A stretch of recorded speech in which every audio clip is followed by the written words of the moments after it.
তো বাবা আল্লাহ বাবাকে এনে দাও। বাবার জন্য কিচ্ছু হয় না, বাবাকে উড়িয়ে দেয় না, উড়িয়ে দেয় না। বাবা বাবা আসছে না কেন? বাবাকে কি উড়িয়ে নিয়ে গিয়েছে? না না, বাবাকে নিয়ে যায় না মা, বাবা বাসায় ফিরছে তো।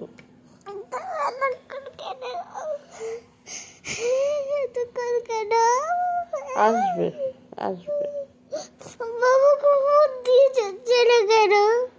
এখন আসবে, একটু পরেই আসবে। তুমি আল্লাহকে বলো